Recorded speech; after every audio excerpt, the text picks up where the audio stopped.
As emerging markets editor, I was always so interested in Somaliland, and I had a chance last year at the World Government Summit in Dubai to take the pleasure to do a fireside chat with the president. And as I was saying to him as he sat down briefly, because the traffic was so terrible today, so thank you for your patience, a lot has happened in that year. We have an anchor investor in that country, in DP World in the port of Berbera, and we'll talk about that. But the recognition by Israel of Somaliland has been a game changer geopolitically. The president was here making a presentation to the president of Israel and Eric Trump yesterday. It was extremely well received. But we're at a critical window in the world today because there's a lot of disruption in the world. Supply chains have been broken. We've seen what's happened in the Red Sea and other areas on the Horn of Africa. And Somaliland has self-recognition going back to 1991, recognized by Israel. But what could happen in 2026 to change the landscape? Obviously, as a former emerging markets editor, I'm particularly interested in the investment opportunities, so I'll lean it in that direction. But Mr. President, if you don't mind, I have 4 or 5 key geopolitical questions here. And because of that recognition from Israel, why would you say that is an important milestone? And also this presence at Davos here and the presentation you made, do you think this is a major turning point for Somalia? Well, I would like to thank everyone who is in the room. Those of you who don't know, I am from Somaliland, the newest country in the world, which have received a formal recognition from Israel on 26 December. And I think a lot have changed after 26 December 2025, because Somaliland now is a partially recognized country. Somaliland is a peaceful country, law-abiding, ready for investment. And I think those who are interested to invest in Somaliland will have the best opportunities, like those who took the risk before 30 years to invest in Dubai, to invest in Rwanda, to invest in Vietnam. We have the same opportunity today in Somaliland. Somaliland can be a better place than those places I have mentioned, because we have the resource. We are a resourceful country in agriculture, in livestock, in minerals, in tourism and entertainment, in marine resource, in banking, in insurance. So every opportunity is available in Somaliland, and I will announce that we welcome that investments, multi-billion-dollar investments in Somaliland, and I think you will have the same opportunity for those who have invested in Rwanda or Dubai or Vietnam. Okay, I'd like to follow up quickly because many in the room probably don't know Somaliland beyond the recognition from Israel. And I'm not speaking historically, but what makes Somaliland tick today in terms of functionality, and what are the key sectors that you're looking to attract investment in? Well, I can say every sector, those who are interested, is available, but the key sectors are livestock. We can be a meat basket for the whole world. We have millions of livestock. We export only to Saudi Arabia during Hajj 3 to 4 million livestock. We have 850 kilometers of seashore, and all kinds of marine resources are available. We can be an exporting country for marine resources, including fish. We have all kinds of rare minerals interested by small countries and big countries who are making the industrial countries. We can cover the demand of every country in the world regarding minerals. We have oil, we have gas, We are locating in a very strategically located place, which almost 10% of the whole trade of the world moves through our sea. So in every aspect, we are suitable for an investment. Yes. Good. The Horn of Africa has had its conflicts, as you know.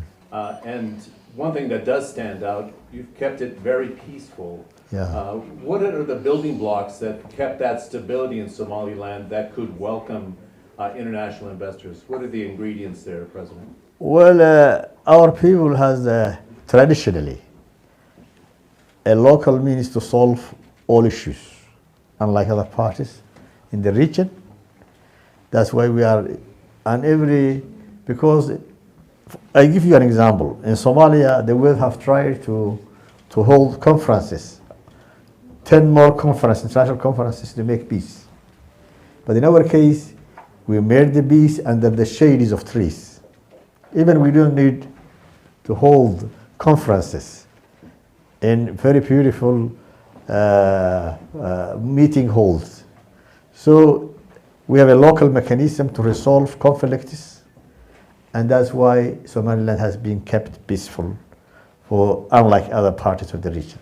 It's interesting because you've acted as a state for decades, so you're Yeah. self-declared.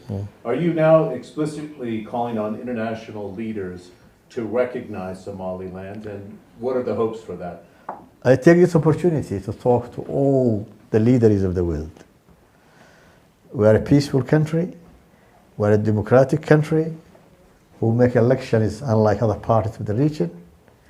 Somaliland for over 30 years, I'm the 6th president. I came by election in November last year. In November 2024, I got about 65% of the votes. So peaceful transition of power is very common in our country, unlike other parts of the region. In some of the regions, one leader can be in office over 30 years or more. But in our case, every 4 or 5 years, there is an election, and you have to compete. Good. Are you calling on leaders to recognize you in 2026, and do you think it's realistic, Mr. President? I think our expectation, we are not expecting all the world to recognize Somaliland. We have some in discussion, but I made a request for all leaders to recognize Somaliland because we have fulfilled all the criteria for becoming a country. Great. You know, it's interesting. There's two ways to look at this. Some would say that recognition would provide more stability to the Horn of Africa, but there is some resistance. What's the counter argument here that recognition would provide stability, not instability? Well, I think many countries of the world are making relations with Somaliland despite our lack of recognition, including United States, including United Kingdom, EU, most of the Arab countries. So I think everyone can prove that Somaliland is stable, and by getting recognition, it will get more attention and more stability, despite some of the countries who claim there will be a destabilization in the region. You can be a stabilizing factor in the region. Let me ask you that again. Why do you think recognition would be a force for stability, in your view? Because we will be a part of the decision making in the region. We are in the Red Sea, and we have a contribution and partnership in the Red Sea area, in the East African region, and we have a very good relations with all Arab countries as well. Okay, very good. I think this is fascinating that we're here in this venue, and you have aspirations to join the Abraham Accords. Why do you want to do so? What does it tell us about the strategic nature of that decision? In principle, Somaliland policy is stability, is peace, and this initiative is mainly for peace. It's initiated by President Trump, and we support, in principle, the peace, and because we have Israel recognizing us as well, in response to the initiative of the President Trump, we also want to join Abraham Accords. But I don't want to be too provocative here, but I'm wondering, with this dialogue that you have with the United States right now, do you see the Americans recognizing Somaliland sooner rather than later? Hopefully, I have written a letter to all leaders of the world on 17 May last year, including President Trump. So hopefully, one day he will respond for the people of Somaliland to recognize. Good. For those who don't know this region, the neighbor of Somaliland is Ethiopia, which is landlocked. Yeah. It's a market of 110 million people. It's fast growing. What do you see, if I roll forward here in the next few years, the potential for recognition of Somaliland and then unlocking that potential that you could provide for Ethiopia to reach international markets? Well, we have a very good, friendly and cordial relations with Ethiopia, including trade and security partnership with Ethiopia. We want to increase our trade with Ethiopia, our partnership in security, and we believe that Ethiopia now it needs more ports to use because it is a fast population country. It can use Djibouti, it can use Berbera, and it still needs more ports. So we want to jointly develop with Ethiopia logistics, commercial ports, trains, so we can give service to other inland countries of Africa. Okay, very good. Strategically, the Berbera port, it feeds into the Indian Ocean, feeds into the Red Sea. What would that opening provide Ethiopia in terms of reaching international markets for its exports? Well, I think we recognize the need for the Ethiopian country, for Ethiopia, for access to the sea. We can jointly develop commercial ports, corridors, and other logistics with Ethiopia, and we are ready to discuss that with Ethiopia as well. Okay, very good. I would see if we could use a case study here and the investment made by DP World as an example to how do you provide, financial security and controls over the investment, and what has actually happened since the Berbera port was developed. There's 1,200 employees in the port alone. 61 companies are already in the free zone. It's my understanding there's 66 more companies in the pipeline and another 8 having discussions. What's been that experience for DP World, in your view, of making that early bet on Somaliland? Well, we thank DP World for making that brave initiative of investing in Somaliland in 2016. And also we thank to the British investment company who also now took part of the shares of the DP World. This proves that Somaliland is a reliable, peaceful, somebody who you can make business with. So DP was a good example for all international companies and investors. DP World, together with Ethiopia, we want to improve more infrastructure, like corridors, commercial ports, and other facilities and infrastructure who can give service to the landlocked countries, including Ethiopia. Very good. The other thing I didn't ask you about, what influences it had on development in Somaliland, though, this port, in terms of employment, regeneration? We're looking at exports of nearly $300 million a year now, and that's scheduled to triple to $1 billion by 2035. What impact is that having on your citizenry? Well, our population is young. Maybe 70% of our population is young. They need employment.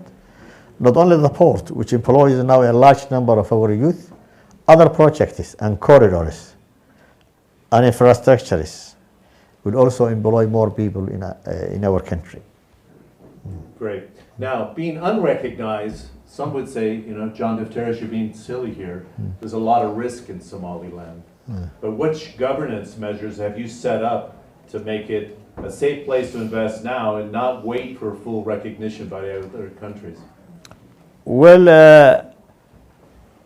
before 26 December, we proved that we are a stable, peaceful, stable country, a democratic country. And now, if we get more cooperation with international community, we could do better than we would have done for the last to prove more that there is no that Somaliland is a place to trust, it's a place to be a partner, and we can prove that. And we have already proved it to DB World and other investors as well. Great. I've covered Africa off and on for 30 years, and there was always this argument that aid needs to go into Africa for it to succeed, you know, to have prosperity. That aid, it has to be aid-driven, but you're very different in your thinking. Can you share with this audience why you think it's not aid that drives growth, but it's actually investment that can drive growth? What's behind that thinking? Well, as you said, my policy and the policy of my government is not aid-driven. It is based on cooperation. It is based on business to business. It's based on investment. And that is how we see that Somaliland will be a developed country in the near future as well. Good. I just want to ask you your personal impressions of being in Davos here. And what are business leaders telling you? Like, should I really go into the Horn of Africa at this stage with what we've seen over the last 24 months? Give us some honest feedback of what some of the CEOs are telling you about the opportunity. Well, I think this is a great opportunity for me and for my people and for my country. Being in Davos, we have met different entrepreneurs, different investors, billionaires and millionaires, and hope that will make a very good attraction for Somaliland, and especially for the Horn, whom they didn't know so much of it. Okay, very good. So let's finish up here on this topic. Let's fast forward 5 years if we can here. And this milestone visit that you had to Davos. I think your international public debut was in Dubai at the World Government Summit, and I know you were well received there. But say, if we're back in Davos in 5 years, where will your country be, in your view? My expectation is that in 5 years' time, we will be officially a recognized country by the rest of the world, not only Israel. And by that time, we will have equal opportunities for other countries who now have pavilions. And after 5 years, I hope that Somaliland will have its own pavilion after 5 years in Davos. Great. It's nice to see you again. I know you got stuck in traffic, and that's not very fun. I'm very sorry for that. No, I know you got stuck in traffic. I know it was like, it was so bad the other night, I abandoned the car. I decided to walk 30 minutes back to my hotel, so it's fairly bottlenecked. Can we give a nice round of applause to the President of Somaliland? And thank him for his time.